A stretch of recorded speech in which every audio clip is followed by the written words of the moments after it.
Assalatu wassalam, assalatu wassalam. Terlambat bangun setelah matahari terbit, masih bisakah kita sholat subuh?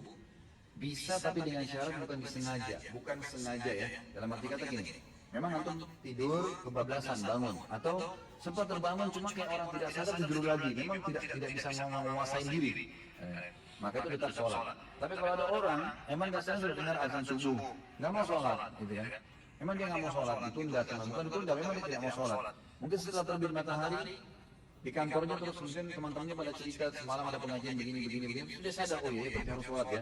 Nah kalau dia mau sholat subuh lagi nggak boleh karena dia sengaja tinggalin tadi. Kalau tidak sengaja ditinggalin insya Allah bisa.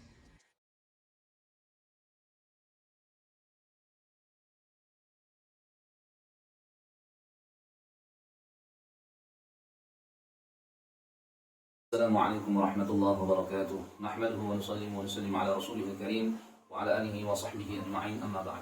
Ya, kembali kita lagi membahas permasalahan mengenai video yang kita sama-sama menyimak, bahwasanya Khalid Basalamah itu berpendapat bahwa orang yang meninggalkan sholat dengan sengaja, ya dari perumpamaannya ketika dia mendengar azan subuh tapi dia tidak sholat, sengaja memang meninggalkan, maka ketika dia sadar atau dia mendapatkan hidayah lah istilahnya, maka itu nggak perlu diqadha. Yang diqadha itu yang meninggalkan sholat karena tidak sengaja, meninggalkan sholat karena tidak sengaja. Maka ini kalau kita lihat dalam pendapat 4 mazhab, tentu tidak akan kita temukan, ini tidak muktabar, ya, tidak masyru' dalam pendapat-pendapat imam mazhab. Di sini ada Kitabul Fiqh 'ala al-Madhahib al-Arba'ah mengenai fikih 4 mazhab, ya. Ini juz 1 tepat di halaman, punya kitabnya boleh buka halaman 446. Mubahasu qada'is salatil fa'itati, pembahasan mengenai qada' salat yang terlewatkan. Hukmuhu, hukumnya. Qada'us salati al-mafrudati, mengqada' salat yang difardukan, allati fatat, yang mana salat tersebut telah terlewat. Wajibun, adalah wajib, 'alal fawri, disegerakan untuk mengerjakan mengqadha salat tersebut. Sawa'un fatat bi'udhrin ghairi musqitin, baik salatnya itu terlewatkan dengan uzur yang tidak menggugurkan laha untuk tetap melaksanakan salat, atau tetap dia wajib mengqadha salatnya. Au fatat bi ghairi 'udhrin aslan, atau dia ketinggalan salatnya itu dengan tanpa uzur sama sekali. Ya, kalau bahasa sederhananya, baik dia meninggalkan salat dengan sengaja maupun tanpa sengaja, itu wajib dia mengerjakan, dia wajib untuk mengqadha salat tersebut.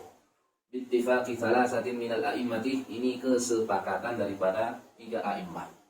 Jadi 3 imam, yaitu Imam Abu Hanifah, Imam Malik, dan Imam Ahmad bin Hanbal, ini mewajibkan segera.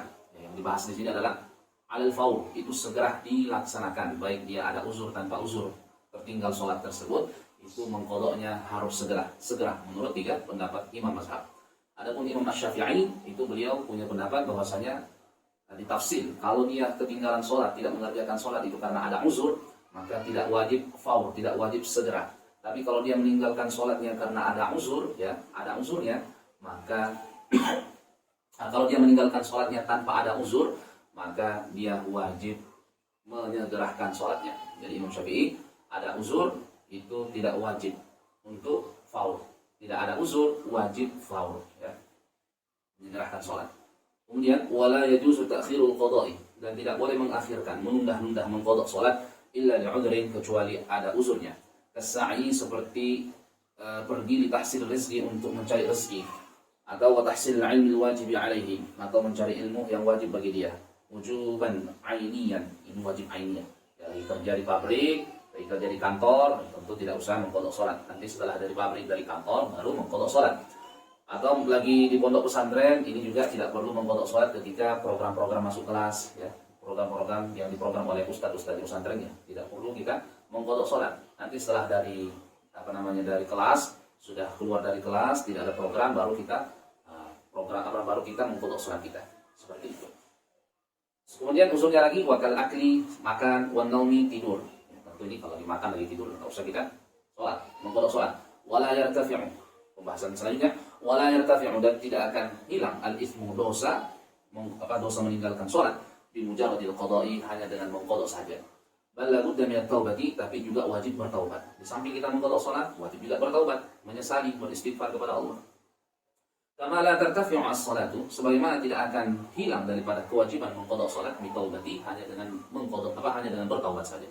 Atau kita balik, taubat aja istighfar nangis, nah ini juga tidak bisa menghilangkan daripada qada salat. Jadi bal la budda minal qada'i, bahkan wajib untuk mengqada salat. Lianna min syurutit taubati, karena yaitu termasuk dari syarat taubat al-iqla'an dzambi, 'anil dzambi, yaitu terhilangnya daripada dosa. Jadi harus bareng, harus satu paket antara taubat dan mengqada salat. Wa ta'ibu biduni qada'in, orang yang bertaubat tanpa mengqada salat, ghairu maqla'in 'an dzambihi, ini tidak akan terhilang daripada dosanya. Ini yang diceritakan, yang diriwayatkan dalam kitab ulama-ulama mazhab. Jadi empat mazhab sepakat ya, sholat itu wajib diqadha, baik ditinggalkan dengan sengaja maupun dengan sengaja, dengan uzur ataupun tanpa uzur. Jadi pendapat yang disampaikan oleh Ustadz Wahabi tadi tentu bertentangan dengan ulama-ulama salaf. Ya, jadi Ustadz Wahabi ini teriak-teriak ikut ulama salaf, tapi mereka ini sendiri tidak sesuai pendapatnya dengan ulama-ulama salaf. Maka kita ini jangan sampai terpengaruh dengan pemahaman-pemahaman Wahabi. Semoga bermanfaat. Wassalamualaikum warahmatullahi wabarakatuh.